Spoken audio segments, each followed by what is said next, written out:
Well, I think in a lot of instances, the Supreme Court has to pay attention to the laws of other sovereigns because the case implicates them in some way. But the reason this is a controversial issue is when the court seems to be looking to other countries for guidance on a controversial issue like the death penalty.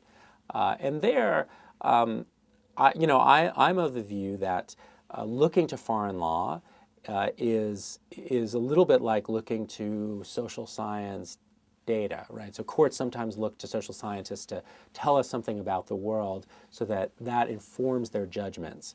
And we have certain background assumptions, right? And we want to make sure they accord with reality. So I think it's a bit like that. It should inform our judgment and our deliberation, but by no means determine it.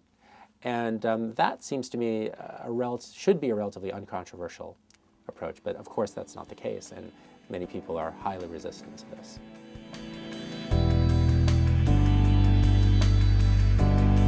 Well, for American citizens, we're generally protected against the U.S. government by the Bill of Rights wherever we are. Right? So for most of U.S. history, that wasn't the case. We thought that once you left the United States, you essentially left the legal system and the federal government could try you, arrest you, whatever the case may be, and you didn't have those protections. That changed when the Supreme Court ruled in a case involving the wife of a military officer.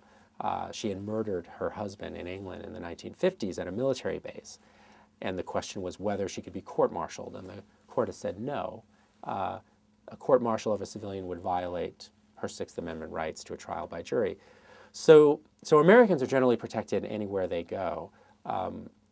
It's not the case for foreigners, right, for aliens. We haven't tested we have many rights in the Constitution, but that's the generally understood position.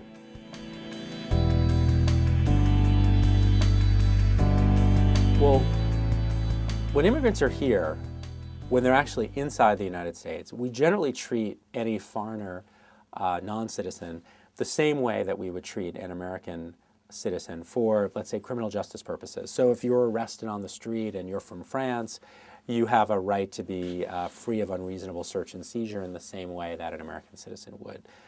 The big difference really relates to your presence here in the first place, so the ability to be deported. So immigrants can be deported, subject to a complicated set of rules, can be sent out, and that's a much easier process and much less rule-bound. So I guess our fundamental approach is to say we treat everyone more or less equally when they're here, but the ability to get here, right, to cross the border, that's relatively ungoverned. So there's no rule that says anyone who arrives at an American airport can enter the United States, right? Immigration officials can say, we're keeping you out for a whole host of reasons.